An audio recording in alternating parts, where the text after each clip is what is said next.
E nada, vamos a pasar entonces Mariña Fernández, por favor, que nos vai a falar sobre as novas tendencias, novos consumos, novos formatos de viño, bueno, todo o que ven desde unha posición privilexiada que ocupa como sumiller de Abastos. Abastos en sí mismo é un reflejo da cadena de posta en valor. Os que tivemos a fortuna de estudiar nos 90 en Santiago, pois a plaza era todavía unha plaza na que non había un escaparate nin de gastronomía, nin de viño, nin de produtos premium, como é agora, gracias a unha idea innovadora e a unha idea en que, aproveitando a centralidade no casco vello e a centralidade dun punto de distribución histórico, se conseguiu facer un referente da gastronomía e da enoloxía galega. Iso é o que representa o grupo de Abastos. Mariña ten unha trayectoria profesional moi dilatada porque foi desde responsable de recepción de paradores hasta pasou por moitas vinotecas, por moitas tendas, e despois de formarse no Ingavi chegou a este punto de sumillería no que supoño que ten a sorte de poder recomendar viños moi bons a moita xente moi distinta que pasa por Abastos. Entonces, precisamente por iso ten unha óptica privilexiada para falarnos das novas tendencias. Así que, pois, sin máis, Mariña, moitas gracias. Gracias a vos, gracias a ti. E nada, moitas gracias a todos e a todas por estar aquí. Comezamos un pouquiño a poñer a contextualizar, un pouquiño como está Galicia agora. Bueno, antes mencionaba Bastos, tampouco quería deixar de falar de eso, non o teño aquí anotado, pero bueno, actualmente estar, bueno, pues neste grupo, o que me fai a min moito é enriquecerme, non? Formar parte, pues, un pouquiño deste legado de cando antes non se falaban dos viños de Galicia, dos viños en galego, pois eles no 2009 era o único do que falaban, querendo sempre do viño galego, falando directamente con viticultores, con viticultoras, e sendo esos portavoces. Ainda hoxe, a mí me pasa moitas veces, cada vez menos, tamén é certo, que hai xente que me di solo tes viño galego, e digo, bueno, pois teño moito viño galego, non só. O só creo que tamén ten que desaparecer un pouquiño. Cada vez sucede menos, e cada vez sucede menos tamén que a xente local, como somos nós, os galegos, con o noso propio viño, con a nosa propia historia. Pero eso cada vez é menos tendencia. Bueno, a cadea de valor do viño, hoxe tamén é un regalo coincidir, quizás por primeiras veces, con colegas de profesión, como o meu anterior compañeiro que antes estuvo aquí expoñendo, Daniel, reencontrarme con Alberto, e despois, bueno, conocer a Miguel en persona, que aínda non nos coñecemos. Tamén é unha frase moi bonita, a través de ler estas cousas, que ao final o digital non chega, a parte social, a parte de contacto é sempre moi precisa, independentemente das tendencias.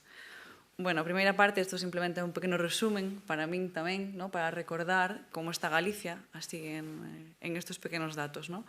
Quixen poñer primeiro o maior grado de especialización en calquer parte do sector do viño, creo, sin creer, os datos o confirman, os centros educativos o confirman, o talento o confirma, que tamén é a última parte, quero cerrar tamén con eso, con esa captación de talento xoven, a xente xoven, como seguir con este halo de esperanza, chega pisando moi forte. Moitas veces non se pode quedar en Galicia pola carencia tamén desa oferta, esa oferta digna. Bueno, maior grado de especialización. Seguimos, a superficie total de viñedo que hai en Galicia ten ese porcentaxe, non sei se alta ou baixa, para todo o que somos, todo o que facemos. O que sí é bastante relevante é o número de viticultores e viticultoras que hai na comunidade en comparación con outras comunidades, moi, moi grande, Aquí podemos falar desa parte de minifundios, desa parte de herdanza, desa parte de apego á terra, que moitas veces está silenciada. Os principais destinos de explotación, os reforzos, coas actividades de formación, algo así para destacar tamén son as nosas características diferenciadoras que fan que teñamos viños singulares, como todos e todas sabemos, ese clima e esa xeografía que moitas veces dificulta esos cultivos que hoxe son tan demandados ou son tan necesarios para seguir con esta parte de cuidado do planeta. Entón, tamén situacións estratégicas que antes se mencionaron moito, a parte do enoturismo, creo que tamén nos temos moito que facer e moito que decir aquí. Tamén nos temos que alinear e posicionar e temos que tamén estar preparados para esa reacción ante o cambio climático tan necesario. Falamos moito das variedades autóctonas, pero moitas veces son unha ferramenta idónea para para facer ese cambio, no? Esos cultivos, esos monocultivos, ou esa demanda nos como consumidores tamén, que somos responsables do que bebemos, no? De só pedir unha variedade, pero eso tamén é outro discurso quizás de outro día ou para levar a cabo máis adiante. Bueno, leendo así un pouquiño do que está a actualidade, hai moito ruido, no? Temos esas tendencias e esa actualidade. A actualidade vai ser a través dos meus ollos, no? A miña propia actualidade. Despois cada un temos a nosa, pero eu traballando no traballo, tendo contacto pois, con xente tan diversa, levando a cabo proxectos un poquinho tamén revolucionarios, no? No mundo do viño, pois vou aquí fazer esta contraposición, no? A tendencia di que o consumo de viño tinto está en alza, sobre todo, bueno, pois en países máis de centro e sur de Asia, pero o consumo de viño tinto está en alza, algo que, bueno, que a mí me resulta chocante, xa que o consumidor que me ven de a pé sempre me pide, bueno, a petición de viño branco está moito por arriba do viño tinto, pois podemos asociar a que se supón que é máis saudable, a que se supón, bueno, pois non sei cal é o motivo polo que se demanda máis o viño branco na actualidade, ou polo menos onde eu traballo, e creo que moitos colegas me poden acompasar nesta teoría, porque ten menos grado, pois hai viños nosos galegos que tamén teñen tintos que teñen pouco grado, porque o viño branco está en alza por a tendencia, porque máis fresco, máis inmediato, non sei, é un bo estudio que facer, non? Tamén, a parte desa tendencia actual, nos datos nos din do viño tinto, ese viño premium, non? É dicir, a persoa que gasta en viño cada vez máis caro, non? Como nos posicionamos nos, os galegos, co precio do valor, que valor lle damos nos ao noso viño, non? Esa necesidade de poñer o valor. Podemos pasar de 0 a 100 en canto tempo, non? Como vendemos o noso propio viño, como un viticultor ou unha viticultora, ou nós mismamente nun restaurante lle damos valor, non? A ese. Tamén unha tendencia fala dese viño sano, poño sano entre comillas ao final, no? Pero ese viño pois, de sin alcohol, ou ese viño que fala pois, dese concepto tan actual que sería o viño natural, ou esa necesidade de que teña un certificado ecolóxico, biodinámico, artesano. Todos estes términos englobenos así moi rápido aquí, despois os podo tamén un pouco abrir para falar tamén do consumidor ou da consumidora, pero está moi en alza, no? Esa necesidade, no? de saber de onde ven ese viño, ou saber ese viño con pouco grado, ou esa parte de sentirse sano aínda bebendo viño. No? Entón, bueno, na actualidade, pois, o que temos en Galicia, pois, debido pois, ás condicións, as variedades, a forma de vinificar, pois, un factor diferenciador pois, son que nós non conseguimos esos grados tan altos, no? Como hai outras partes da península. Tendencia tamén é o viño digital, no? Esa compra inmediata ou ese beber viño a través das redes sociais ou a través de internet, no? Como, bueno, pois, un difunde ou un coñece o viño en lugar de ir a visitalo ou de ir aos viticultores, as viticultoras á terra, no? Como facías tú tantos anos atrás, pois agora pois, esas redes sociais, esa inmediatez, no? de ter tanta información, tanto ruido inmediato. E, por último, pois, esa necesidade tamén de que antes decías, os ximnasios están cheos, e eu pensei inmediatamente, e os bares vacíos, no? Tamén é un bonito punto de partida, pero ese viño experiencia, a xente quere algo máis, no? Tamén está en nós darlles ese algo máis, no? As historias son necesarias, ese viño pasa de ser, pois, non só unha bebida, no? Unha experiencia máis. E aí é onde aparecemos pois, o enoturismo, que temos tanto que facer, e o talento das persoas que formamos parte desta profesión. Non só de sumillería, non só en hostelería, tamén digo no campo, no?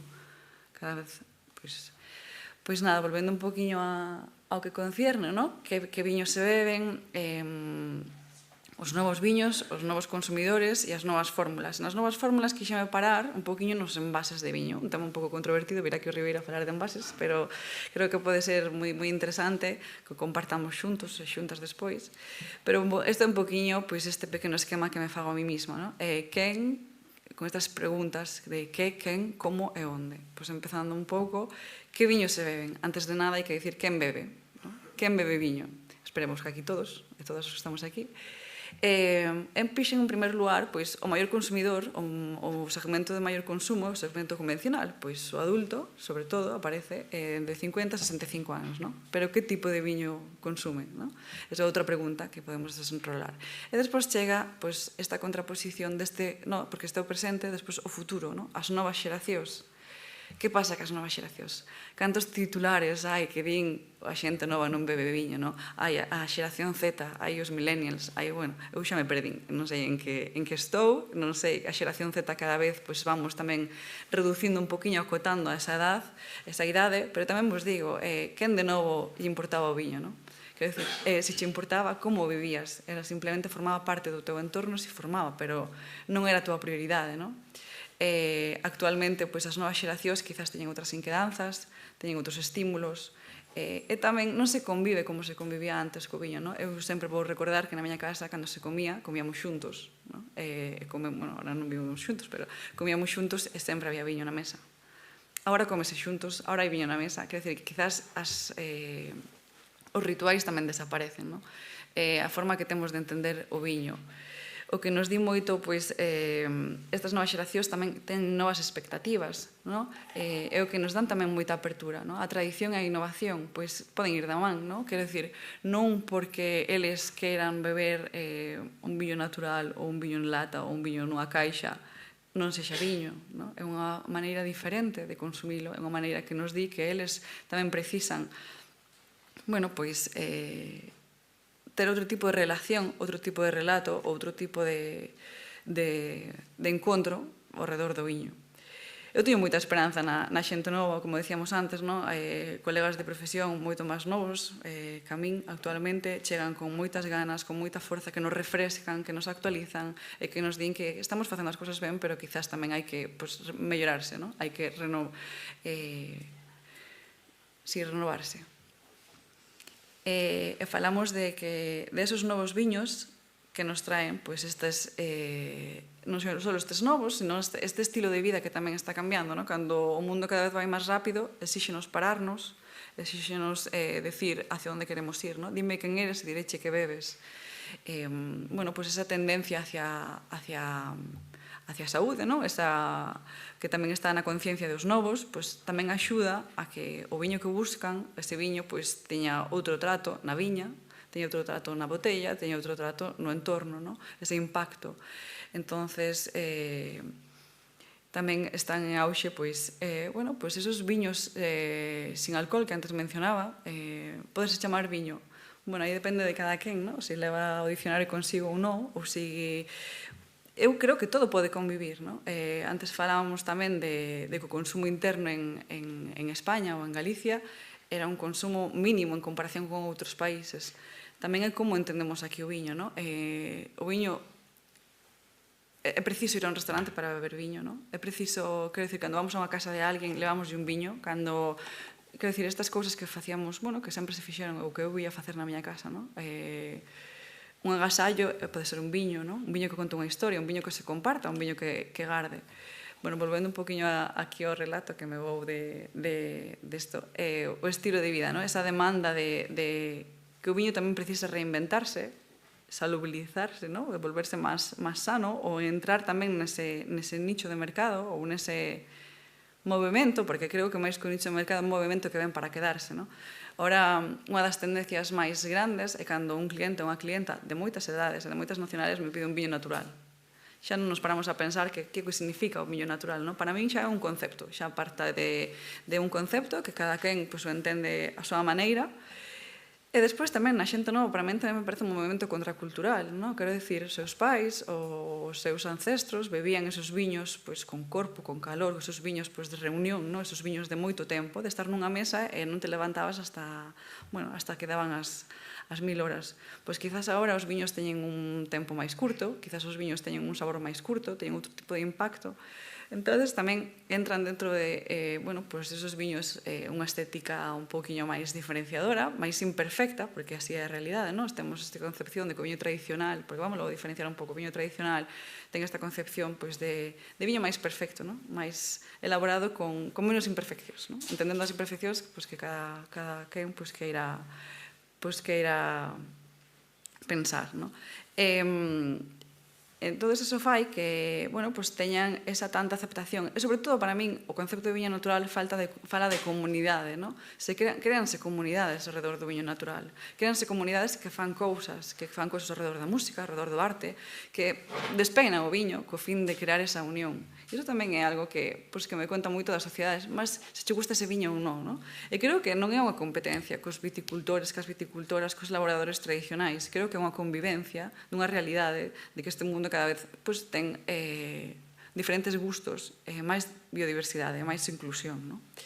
Dentro de aquí, no concepto de natural, tamén están esa parte de tamén os viños conscientes, que para min falan desa agricultura biodinámica, desa agricultura ecolóxica, desa agricultura consciente, que tamén, hoxe en día, moitas adegas están intentando implantar, non?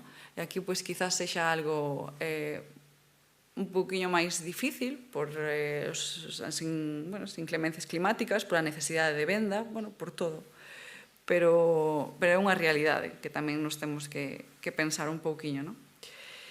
E como esta loita, ou non, de como a tradición pode convivir ca innovación, non? Como alguén que leva facendo toda a vida unha maneira, pode dar pasos á innovación. Que é tradicional facer un viño sen sulfitos? Que é tradicional facer un viño sen filtrar?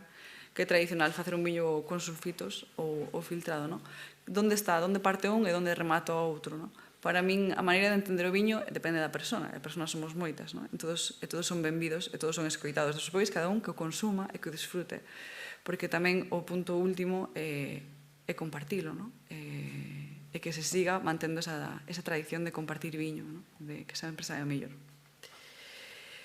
Unha das realidades tamén, o que pasou nesa tradición foi que o que nos fai tamén agora ser máis conscientes foi esa necesidade de volumen, ou ese cultivo en volumen, ou esa produción en volumen, que se perdeu un poquinho a calidade, e a orixe, é dicir, de onde, un viño galego, pero un viño de onde, de que lugar, de que zona, de que pobo, de que mans, e hoxe en día, a través de colegas como os que antes estiveron aquí, no meu lugar, e como a outros, temos ese valor engadido, ese relato, a necesidade tamén que temos hoxe en día de que os viños, dependendo de onde se tomen, ese outro punto, os novos viños, onde se toman, o que falaba antes, o fogar e o bar, quizás cada vez están máis valeiros, pero podemos recrear esos fogares e esos bares en outros contextos, a experiencia ao aire libre, a parte do enoturismo tan necesario en Galicia, esa necesidade tamén de facer experiencias vinculados ao saludable, cantos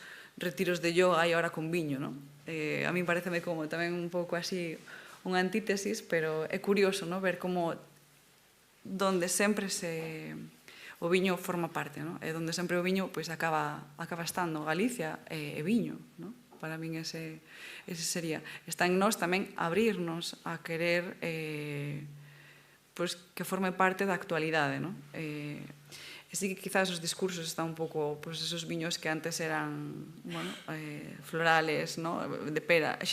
Canta xente se para a cheirar un viño, non todo o mundo lle interesan os mesmos inquedanzas que a un sumiller ou que a un sumiller, a nós, de feito, ao principio interesábamos saber todos os olores dun viño, parecíamos químicos ou químicas. En a actualidade, quizás o que nos gusta, o que queremos saber é saber esa alma que ten ese viño para poder transmitila e que despois se quede, que germine en cada persona.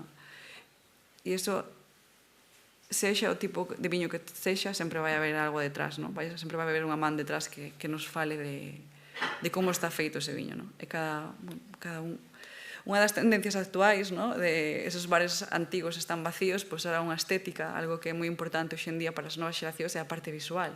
O viño xa se mira de outra maneira, e sobre todo mírase. Antes non se miraba o viño, esas etiquetas que antes mencionabas, esas cores, un pouco desmitificar que o viño só é branco e tinto. Agora tamén en auxe está o viño rosado, que creo que tamén pode ser un valor engadido tamén na nosa terra. Como é a estética do lugar onde se consume, tamén é importante. Eu creo que non é nada en vano, simplemente son maneiras de actuar que temos agora. Antes eran outras e agora son estas. Entón, darlle ese valor visual e estético ao viño, xa nun recipiente ou nun contexto, o contexto de estar nun bar. Agora están de moda os bares antigos, de estética antiga, pero con oferta moderna. E iso é moi lícito, pero canta xente se quere ir hasta esos bares, non? Canta xente tradicional quere ir a esos bares, se sinte cómodo esos bares, non? Esa é unha nova tendencia hacia xente, hasta os novos segmentos e hacia as novas xeracións ou os convencionais que queiran experimentar, porque o viño tamén que se experimenta, non? E tamén cambia. Creo que estou indo un pouco rápido. E falábamos agora, pois sí que me viña un pouquiño esa parte das novas fórmulas. Novas fórmulas, e puxen aquí estas, bueno, poucas imaxes, despois hai máis, no? Pero desos envases ou desas maneiras de servir o viño, no? Isto é, creo que, moi controvertido, porque un pouquiño que falábamos antes tamén dos viños conscientes tamén nos fala da sostenibilidade, no? Ese tema tan sensible, tan necesario, que pasamos moitas veces por alto, que non só consiste en reciclar, no? Senón deixar un impacto, unha huella de carbono o máis mínima posible, xa que en colectivo pois, funcionamos mellor. No? Esas decisións sostibles, no? Desde unha imaxe de marca, o que falaba antes, no? Estou nun grupo que foi innovador e revolucionario fai 15 anos por solo servir viño galego en Galicia.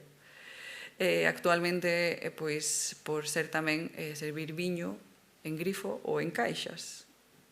Viño que ten unha etiqueta, viño que ten un nombre, que ten unhas persoas e que está en nós tamén, ten unha responsabilidade, no? De tamén dicir quen fai ese viño e como se fai ese viño.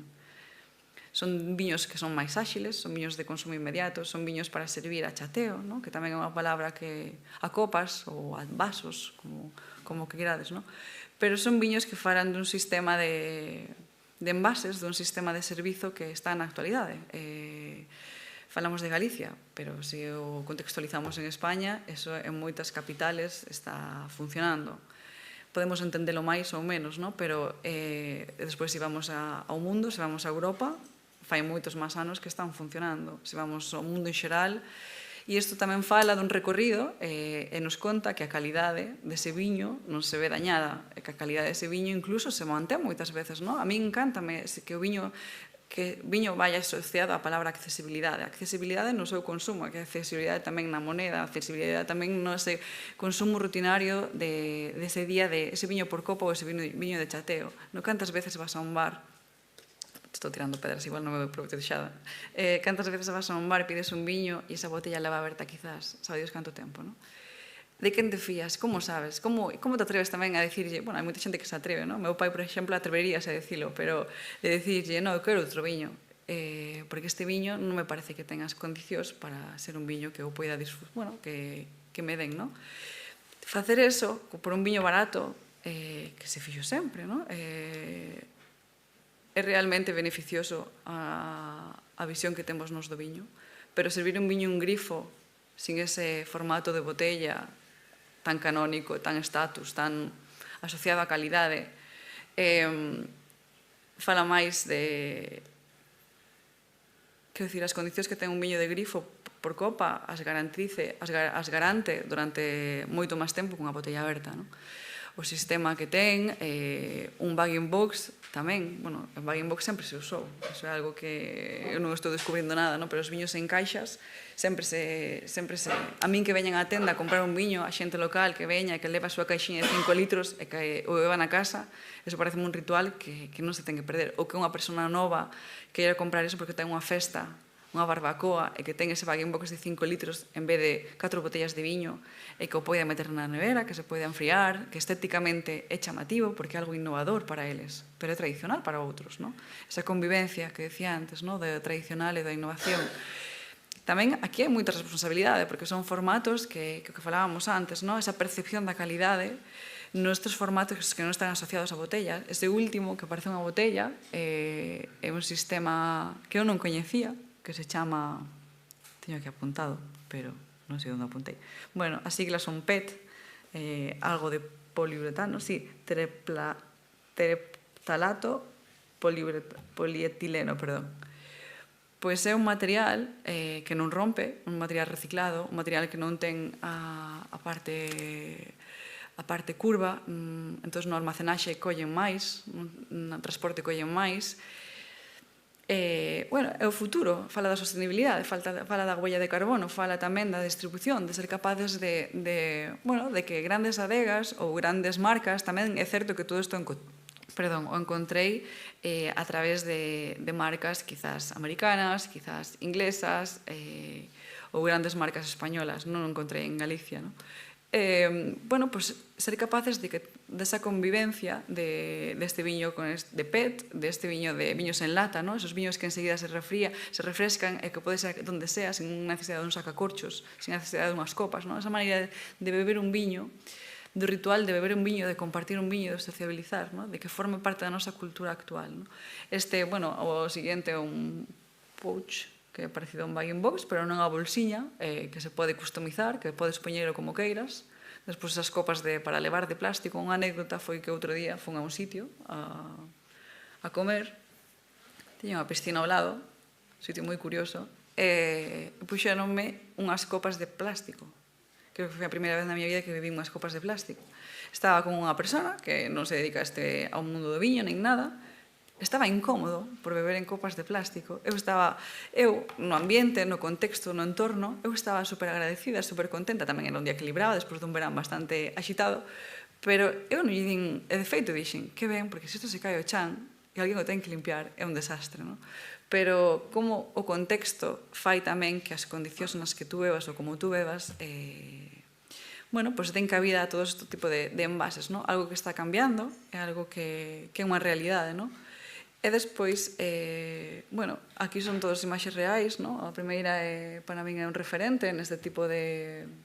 que tamén fala da convivencia, non? É un referente que é a Caníbal en Madrid, este bar de viños, este pequeno restaurante, que é unha convivencia tamén con viños con botella, con persoas con formación, con persoas que tamén fan actividades de formación, de adegueiros, de adegueiras, fan unha labor moi bonita de comunidade en Madrid, que moitas veces a min tamén me gustaría que se fixeran na nosa comunidade, de facer este tipo de actividades e de poder compartir e poder discutir como se bebe actualmente.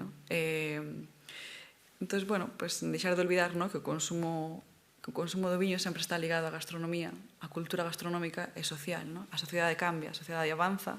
Entón, tampouco hai que esquecer eso, e ante o panorama ese deprimente dos titulares de que os xóvenes non beben ou que cada vez se bebe menos, eu digo, menos consumo, pero máis auténtico. Beber menos para beber mellor. Isto é como un poquinho a miña reflexión de todo isto, de un poquinho de buscar, de todo este ruido, de decir canta información temos, cantos artículos lemos, cantos números existen, non? Eu sí que vexo que o consumo na miña realidade, o consumo de blancos, o consumo consciente, e outros formatos dan cabida a que se siga compartindo o viño, que é o último punto. Creo que foi rapidísimo. Pero podemos, se queredes, estou deseosa de que me compartades opinións, que pensades destas novas fórmulas de... Foi rapidísimo, pero... destas novas fórmulas de... O vos e breve, dous veces bo. Está claro que hai que introducir un puntiño de rupturismo e todas estas reflexións sobre as novas tendencias, o enlatado, as copas de plástico poden dar moito xogo porque hai que provocar o debate. Efectivamente, no mundo, os que sodes o futuro da sumillería, e no mundo en que están os produtores, en que están os técnicos, introducir cuestións tan rupturistas é como unha pizarra cando o yeso fallo, pero efectivamente esa electrización é necesaria para prepararnos para as novas tendencias, que é precisamente o que estamos aquí a valorar. En Portugal, por exemplo, todas as grandes adegas que asociamos con a tipicidade que non é propia de aquí, pero que ten un éxito mundial, como é o viño verde, os viños todos en Oporto, están enlatando desde hai unha década. Solo tes que cruzar a fronteira sur de Galicia e ir por Camiña ou vía Praia de Áncora, en calqueira dos restaurantes e dos bares, teñen ali unha das súas marcas principales, que é Mateus, e teñen no formato tradicional de vidrio, e teñen as latas ao lado nunha hielera fresquiño dentro destos patróns de novos consumos e de novos novos ámbitos, non? Está reciente a polémica de Martín Kodax, xa da Galicia, que saca o seu espumoso sin alcohol e xa se montou tamén. Entonces, efectivamente, as pautas de consumo cambian, como tú dis, cabe recordar que a principios do século XX o consumo per cápita en Galicia era de 89 litros por persona e ano, estamos ahora en 9.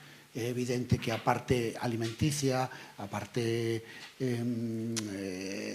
antiséptica e moitos dos usos do viño xa desapareceron. Afortunadamente non necesitamos completar a nosa aporte calórico basal con 600 calorías ao día bebendo 1,5 litro de viño, pero sí que o uso cultural e lúdico predominan. Entonces, haberá que encontrar a forma de pasar este pescozo de botella, non? Entonces, creo que é moi interesante todo este fermento de cousas tan iconoclastas como nos acaba de contar Mariña. A ver, algunha pregunta entón para ela? Venga. Así despois podes devengar. Vale.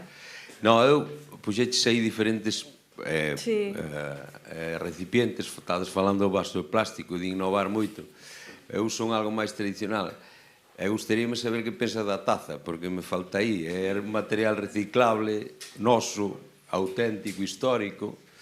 Para mí moi arraigado a nós, porque eu creo que tazas hainas en Galicia e poucos sitios máis. E, bueno, que me deres unha opinión da taza, desde a perspectiva que outro día lía un novo artículo de opinión, que aquí opinamos todos moitísimo, no que xa a nariz non é importante porque non ten os registros da autenticidade dos viños, que aí realmente onde se cata todo en boca. Pois iso ven moi ben para taza. Se non nos temos que oler, ven moi ben, porque ademais é un recipiente que leva menos cantidade, etc. Sí, ahora bebes diferente. Eu estou moi de acordo da taza, aparte pareceme algo moi folclórico tamén, no? Que dá moito xogo. Sí que a maneira de beber é distinta. Para mí é un pouco máis incómoda, pero porque non estou acostumbrada, no? Pero estéticamente é algo de volver ao pasado, ahora está de moda volver ao pasado. Entón, creo que aí podense facer... Fai pouco comprei 2 tazas que fixo unha chica artesana moi nova, que fai algo moi xenuíno, e comprei 2 cuncas, unha de caldo e outra de viño. Entón, teño ali. Para min é algo que, bueno, que fala do noso folclore, bueno, da nosa tradición, perdón, que agora é folclórico, no? E que se eu tuvese un bar, habría unha taza. Entón, bueno, a maneira de beber é diferente. Tamén é sabelo, no? Quero dicir, non todo o mundo quere saber tanto de viño, no? Pero a maneira que temos de beber nunha copa, nun vaso e nunha taza son totalmente distintas. Entón, tamén habería que decir que viño se bebe en cada E para os hosteleros sería algo máis rentable, leva un poquinho menos. Non rompe tanto. A cunca, por suposto, a cunca é un elemento antropolóxico do viño galego por excelencia e temos que fustigarnos un pouco porque temos feito entre todos bastante pouco por poñela en valor. En Asturias, fanas de madeira chamanlle el cacho. Ten hasta contactado con nós do Museo de Asturias, do Museo do Viño de Asturias, de Cangas de Narcea, concretamente, que queren, a ver se poden, pase que logo tamén están a mil cousas e nunca non lo puxeron en firme, dixeme a Pilar, a directora, pero queren traer os cachos e facer unha exposición. E ali o cacho, que pasa, claro, o consumo de viño dentro de Asturias é super marginal, reducido a zonas como Cangas de Narcea, pero estou por ver todavía en Galicia unha reivindicación, como a que acabas de facer, da cunca, cando efectivamente foi un elemento patrimonial universal, e Quino Ribeiro máis, e, sin embargo, está denostado. Está denostado, eu creo que un pouco por ese primeiro protocolo do viño tecnificado, propio da sumillería, da primeira sumillería que nos 80 e nos 90 chega a desplazar os patrons de consumo tradicionales. Entonces, sí que é verdad que falta un movimento, a mellor, pois sería un magnífico momento para que nazca a semente, falemos deso e acabe Sargadelos, que sí que ten varias coleccións da cunca tradicional, pero claro, que ten unha colección de cunca tradicional de Sargadelos, tena nunha vitrina, non a ten para poñer, pero recuperar aquelas coleccións fantásticas que se facían na época do expansionismo agrario, que eran publicidade normalmente de fitosanitarios. Entón había de todas as marcas de sulfato de cobre que o vías, se era de Blanco do Ribeiro, vías debaixo a marca. E, bueno, hai moito que falar da cunca. Hai moito que falar da cunca. Efectivamente, é unha reivindicación a facer. O que pasa é que ten un elemento que xoga en contra dela. Aí nos pode falar Dani. Hai unha evolución do catavinos que creo que era casi como unha cunca en que se suprimía a a basa o sea, o fuste e a basa da copa se collía así con dous dedos, pero sendo transparente, o cual sí que permite a fase visual da cata. A cunca tradicional galega é o que non permite a fase visual da cata. E ademais supoño que tamén contribuiría na súa caída en desgracia a asociación ao consumo en granel.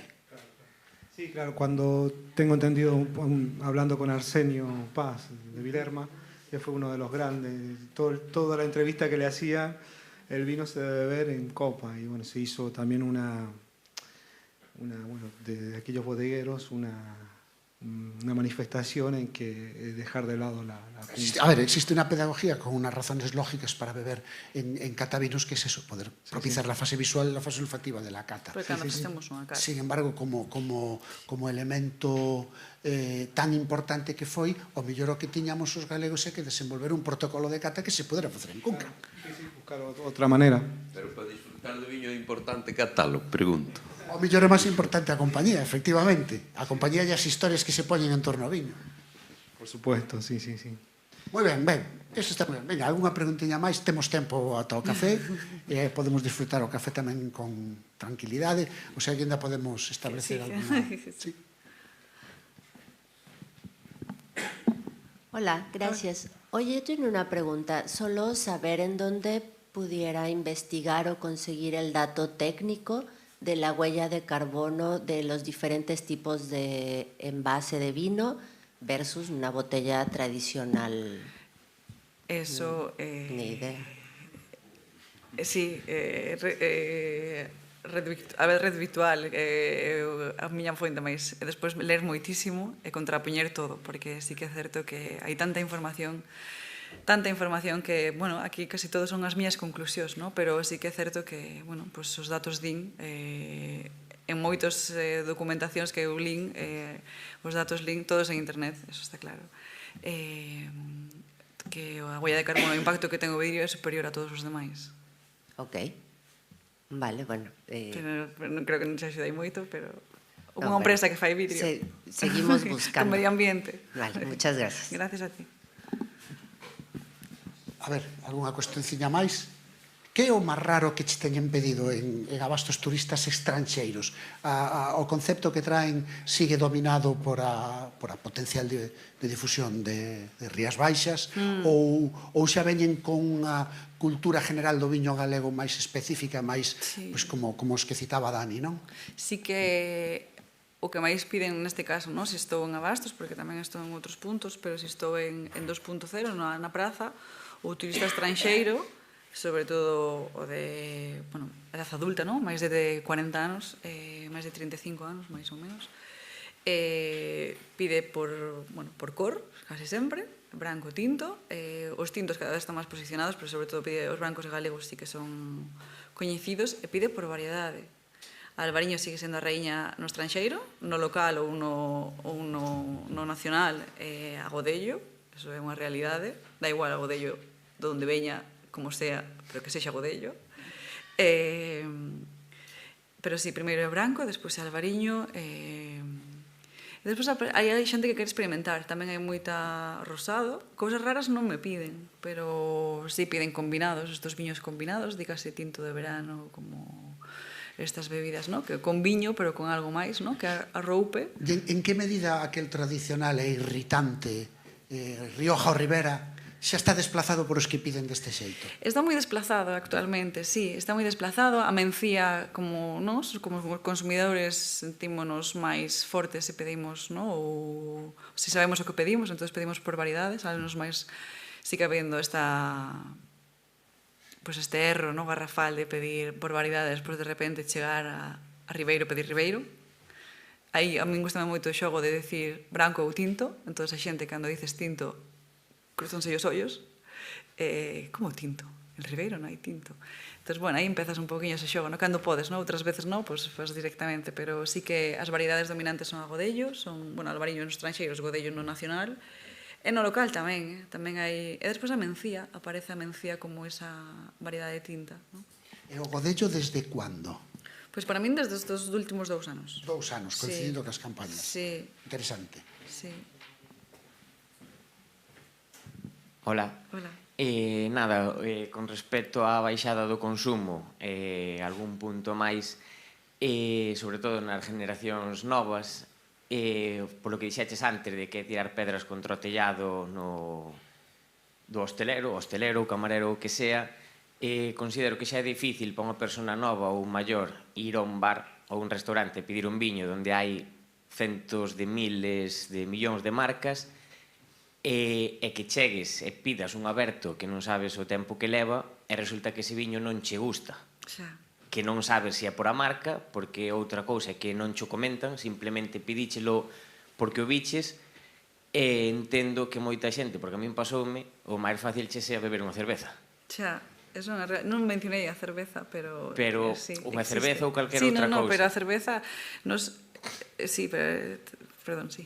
Eso, que me refiero que, o sea, moita da culpa, aparte de ser do consumidor, que ao mellor non sabe, pero tamén que non ter quen o enseñe a saber escoller, a ver a variedade que hai ou moitas outras cousas. Entón, sí, considero que eso que influye na baixada do consumo, aparte de todo da salud, da condución, que tamén é outra das prohibicións, supoño que eso que debería cambiar tamén. Sí, é unha moi boa pregunta ou reflexión, porque creo que é unha reflexión en sí misma. Sí, ambas. E de toque de atención tamén, ¿no? hacia nos hosteleiros, como, bueno, pues ao final quizás é mellor ter menos variedade e saber o que tes, ¿no? Moitas veces compras, ¿no? En base a esa demanda ou en base a esa tendencia, ¿no? De decir godello, pero que godello? Non sei, é godello, que pon godello. No, é un mencía de onde? En inglés igual vende, bueno, da igual, ¿no? Pero unha das cousas que se quixo facer en Abastos, que eu fui un pouco en desacordo, pero sí que vexo esa, ¿no? Como taberneiro, como persona, bueno, como empresario, tiña moi claro que el quería falar das variedades dominantes galegas. A mí eso, como sumiller, non me facía sentir ben, porque para min hai moitas variedades. Pero claro, despois está o consumidor ou a consumidora. Ese consumidor que pide un godello, darlle un godello. Ese consumidor que pide unha treixadura, darlle unha treixadura. Ese consumidor que despois leva máis, pero tamén está en nos explicado, ¿no? Non todos os meus colegas, porque somos 20 en plantilla, queren explicar o mismo, ¿no? Tamén hai información en tarxetas ou en posavasos ou, ¿no? Donde pos o nome da adega, entón a xente que queira, porque despois aí cada quen quere ou non quere, ¿no? Pero aí donde a simplicidade de decir, en tintos hai unha mencía, hai un estilo de viño distinto que é o rosado, ¿no? Que fala de dúas variedades. Hai un albariño, hai un agodello e unha treixadura. Hai moitas máis variedades en Galicia, sí, pero canta xente che vai pedir un lado, ¿no? Que nun lugar como é o que está na praza, no? Despois hai restaurante, o restaurante dentro é outro concepto, despois na tenda é outro concepto, na cafetería é outro concepto, en outro... Pero esa é moi boa reflexión, no? A veces menos é mellor. Moitas gracias. Vamos a por aquí. A ver, que para min hai varias cousas aquí. O sea, por un lado, os bares están baleiros, non concordo. Creo que hai bastante xente en bares de diario, hai moitísimo consumo de cerveza e os cambios de consumo, como ben dixeches, pois desde fai moitísimos anos foron cambiando, pois eso, xa non se consume tanto na casa e así, pero creo que unha parte importante foi o desplazamento que fixo o consumo de cerveza pola simplicidade que se lle dá ao consumidor e logo que creo que deberíamos diferenciar dous tipos de consumidores. O consumo diario, que ven alguén, pide un viño, quere tomar un viño, e o que quere saber diferenciar moito máis alá no viño. E o mundo do viño creo que non soubo, dende fai moitos anos, axudar ao consumidor que só quere tomar un viño. Foi no desplazando, pouco a pouco. Parte culpa das adegas, parte culpa da hostelería, e un pouco parte cambio de tendencias de consumo tamén, pois non sei o que dixeches ti antes, por exemplo, eu recordo os meus pais tomando viño na mesa, eso os meus avós igual, eso xa se perdeu, por exemplo. E dentro disto, deste último, por exemplo, poñoche un exemplo. Eu este fin de semana pasado que estive en Lugo, fui a unha pulpería cuns amigos e eu tomei unha cerveza. Porque a alternativa era un viño da casa coa etiqueta que poñía Vini Galicia. E, bueno, moi da casa non creo que fose.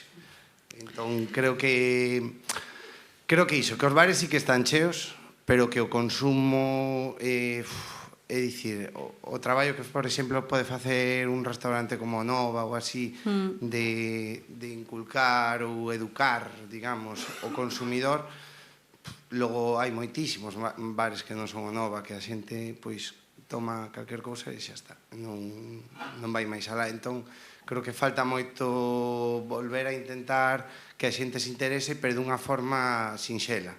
O que falabas ti, o usar outro tipo de envases, porque é verdad que as botellas ás veces están... Ti consumes un viño que leva o mellor 5 días aberto, está fatal. Non sei, faltan moitos detalles, pero creo que é un círculo de todos. Sí, tes toda a razón. Sí, e pareceme tamén unha reflexión pois moi interesante, non? É como a miña cabeza pensaba nestes opostos, non? Sí que hai moitos tipos de consumidores, eso está claro, pero eu o que volvo e o que quero dignificar tamén é ese viño da casa, non? O antes mencionabas ao granel, non? Como tiramos pedras sobre o noso propio produto, non? Como de repente vas a calquer país, vas a Francia ou a Italia e ese viño da casa está rico. Quer decir, ese viño da casa bébese, e ese viño da casa vai nunha xarra, non? E bebes nunha copa que non... Bueno, pois é a copa perfecta para beber e comer, non? O viño é a gastronomía, esa unión, non? Como vas a Lugo e non comes, eu son de Lugo e non comes viño con pulpo, non? Bueno, pois é normal, non? A alternativa é a cerveza, é unha realidade, e non se pode... E como se fai este cambio, non? Eu... que o consumidor teña máis interés, que o consumidor poña unha queixa, que o consumidor lle diga a alguén que está cansado traballando, no, este viño non ten que estar aquí, tú quen eres para decirme a mí o que teño que ter na miña casa, non? Pero o que a conclusión final para min é que nós temos que valorar o noso, non? E o noso é o noso viño, e non pode existir, bueno, pois nós desde calquer punto como consumidores, pois igual, eu tamén pediría esa cerveza. Se hai ese viño que non sei, me quedei aquí, ojalá haxa que ese cambio, eu fago as cousas desde o pequeniño, traballando para outras persoas, pero vou intentando buscar esa autenticidade ou esa accesibilidade, non? Que me fai redignificar o viño galego, pero creo que, bueno, é algo que ten que seguir sendo de todos, e que todos temos que ser conscientes e que todos temos que facer xuntos. É unha cuestión de autoestima, evidentemente. Sí. Temos todavía 2 preguntas e vamos ao café. Aquí unha pequena reflexión, se me permites. Evidentemente é unha cuestión de autoestima e evidentemente houbo algún momento en que se produciu esa ruptura e ese divorcio entre a estima do viño da casa e a irrupción da tecnificación e da profesionalización do viño, da produción e da cata, en que se produciu aí ese divorcio que evidentemente en outros países non se dá, sino que efectivamente un viticultor da zona rural de Burdeos ten tanto cariño por o que fai como por o que o mellor embotella para a cadena comercial, non? Sin embargo, aí é onde hai que traballar a autoestima. Sin embargo, o consumidor, se o das, sí que o quere. Che vou explicar en que fenómeno. E no fenómeno do furancho. Xa. No fenómeno do furancho, temos este ano unha aprobación no Concello de Pobra do Borollón, en algúns da zona interior de Lugo, creo que xa hai xente de Lugo por aquí, que ese fenómeno ten do exterior, do mar, das Rías Baixas, é vinculado ao Albariño, o está traendo porque hai demanda. A xente lle encanta todavía tomar un viño da casa se está bo na casa de quen o fai, e se é posible con un pulpo e unha orella magnífica, pois millor todavía. Sin embargo, sigue existindo divorcio, eu o noto nas redes sociales desta casa, do Museo do Viño de Galicia.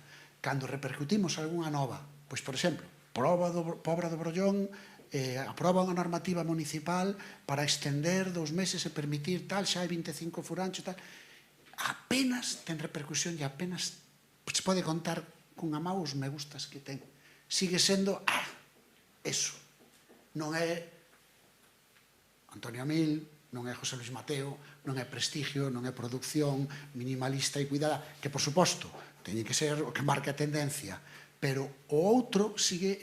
Entón, ao mellor, volver a tender esa ponte e volver a tender ese cariño para saber, por suposto, un viño bo, pero que desplace ao mellor o que comentabas ti, o comercial, que é malo, e na que este embotellado e teña un rexistro de sanidade, pois ao mellor eso era un ponte a abrir, porque máis que nada hai que ser finos, e o mercado non lo dice, non lo dice coa expansión dos furanchos, que xa hai furanchos 2.0, que son tremendos. Non decidas. que son, vamos, que hai que coller, teñen lista de espera de semanas. Entonces, se o mercado vai por aí, pois o mellor sí que podía ser algo a explorar, por suposto, con todos os debidos referentes de autoautonía, de verificación correcta, pode ser hasta un cauce de expresión. Antonio me mira con cara de desaprobación. Eu creo que el non opina así. El non quere furanches no Ribeiro. Veña, manifiéstate. E logo vamos moi ben. No, aquí chamámoslle tabernas.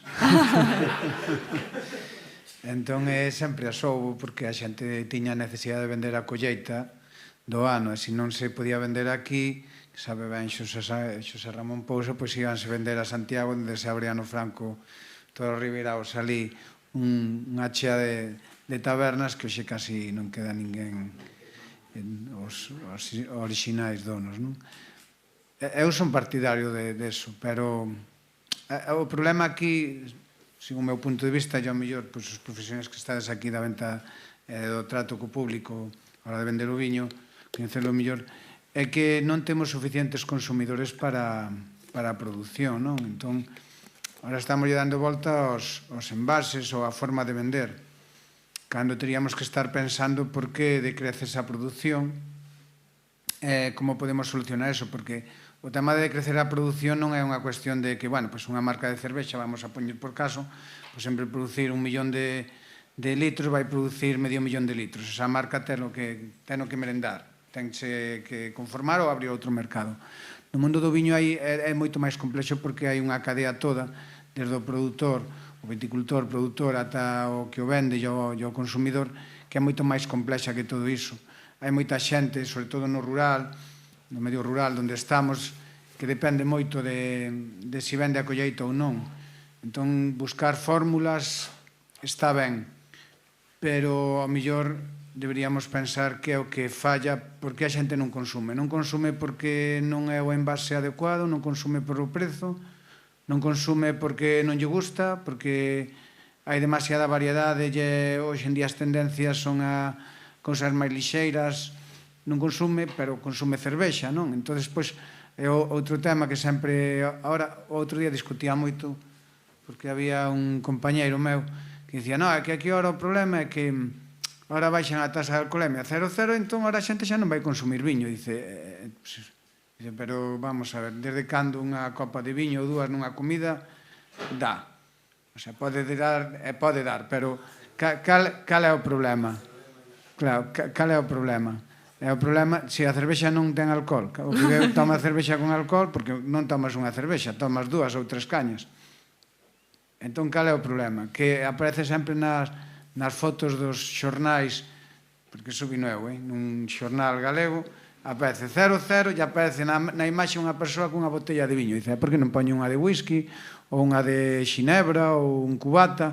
É o viño único que dá, entonces o problema pagaos todos o viño. Entón, quero dicir que é unha reflexión que a veces agora estamos dándolle voltas a que se o envase ou ir a novas fórmulas de venta, pero se non hai consumidores, estamos sempre cos mesmos consumidores, non se incorporan novos ou non se incrementan outro tipo. E iso que a muller sí que se incorporou, non? Pero falta ao mellor consumidores. A culpa de Hijos de Rivera e da DGT. No, eu quería dicir solamente unha reflexión desde o punto de vista dun non bebedor de cerveza, non por nada, cando teño tomado unha cerveza tomo, pero nestas reflexións que se están falando de que cando se aproveito para preguntar, cando se di no, é que eu fun a tal sitio e non bebín aquel viño porque non tiña tal, pero bebí unha cerveza sin explicar cal cerveza bebeches. É dicir, que pasa? Que a cerveza toda é moi ben feita. Pregunto, porque, claro, é que a alternativa a non beber un viño malo é beber unha cerveza, pero esa cerveza é boa. Pregunto, eu non falo da calidad. Non bebemos a cerveza. Non me meto no lío das cervezas. Pero é que non bebemos a cerveza porque está boa ou mala, bebemos porque refresca, porque está fría, non? E se está fría non sabe a nada. O ritual de beber a cerveza é totalmente distinto. O ritual de beber un viño e de disfrutalo, de que acompaña unha comida, de que este bon. A cerveza, se bebésemos a cerveza porque este boa, creo que baixaría o consumo tamén. A ver, eu douvos a perspectiva que vexo todos os anos na escola, que parte das solucións a este problema é tamén a educación, que empuxamos dende as escolas. Nos vimos da Escola de Hostelería de Ourense, de Vilamarín, somos unha FP pública, estudiamos viño e servicio, sumillería e todo isto. E facemos camareiros, baristas, jefes de sala e todo isto. Entón, a perspectiva que eu vexo é que os rapaces non senten que para beber viño, que para beber cervexa teñen que saber. Pero sí que senten que para beber viño teñen que saber, que é unha cousa como de xente que sabe. Entón, claro, eles non se ven nese perfil, vense totalmente apartados. Entón, claro, eu lles pregunto, e ti sabes o que leva a cervexa que bebes? Non saben os ingredientes. O que pasa que o que eu vexo que o que conseguiron estas grandes cervexeiras é que conseguiron facerlles ver que é un produto galego ou que fixeron ver que é un produto deles, cando en realidad non o é. E non lle dan pena ao seu veciño que está facendo viño e que ten que vendelos. Eso non o ven como propio. Eso por unha banda. Despois, está de tranquilos que nos dende as escolas tratamos de formalos, de sacar toda esa pompa, esa rigorosidade que se ve. Nos tratamos de que a xente coñeza o viño, que os rapaces beban viño, con moderación sempre, pero que coñezan eses proxectos que están ando ao lado, e por iso tratar de colonizar tamén estes espacios. E despois, nada, todos estades benvidos a vir ao noso centro, estamos aí en Vilamarín, se queredes vir falar con nós, como ven Dani Marín, ou a presentar os vosos proxectos, podedes, que nós encantadísimos de beber os vosos viños. Moitas gracias. De feito, algúns de vos nos bebemos, Veña, pois a última nos vamos a café entonces. Simplemente era a raíz disso, que eu cando mencionei esa botella en particular é porque sei que non é un viño da casa, e dicir, non me vendas algo como viño da casa, que me estás dando unha cousa que probablemente veña da Mancha, se xa un viño comprado a granel, rectificado por unha volátil ou calquer problema, e cho vendo o local por €1 a botella para que me vendas a 5 euros. Non. O que significa, sí, o que significa todo eso. Para iso prefiro coller unha cerveza que neste caso pois sabía a marca que era e pareceme correcta polo menos, simplemente. Non teñas olor porque non, aquí unha compañeira túa moi conocida que é Begoña do Regueiro da Cova de Verín, Begoña Gómez, creo que é o apellido. Venga, nos a casa tamén. Foi testigo, claro que foi testigo conmigo moitas veces de unha cousa que pasa nunha denominación de orixe cuyo nome non vamos dicir, pero que é Monterrey, en Verín, e na festa do Lázaro, que é a festa patronal, efectivamente, a festa maior, nos menús que se fan específicos non incluyen viños de Monterrey, incluyen cosos de esos, de tal. Algúns son galegos, outros non. Entonces, eso nos ten que facer pensar moito. E non estou falando, obviamente, non é cousa da DO, nin é cousa do Concello de Verín, nin é cousa realmente de cada hostelero individualmente, pero sí como colectivo, hasta como veciños e como galegos, temos que pararnos a pensar, porque desde logo, se hai, iso aquí sí que sempre so dese exemplo, en Ribadavia non hai, aquí sí que evidentemente durante a Feira do Viño, aquí non van poñer outras cousas porque corredes a gorrazos e o tirades o avia, pero sí que falla algo cando realmente ni siquiera nos rechina esta serie de problemas, non? Pero bueno, fantástico, levamos media mesa redonda feita. Vamos tomar o café, continuamos.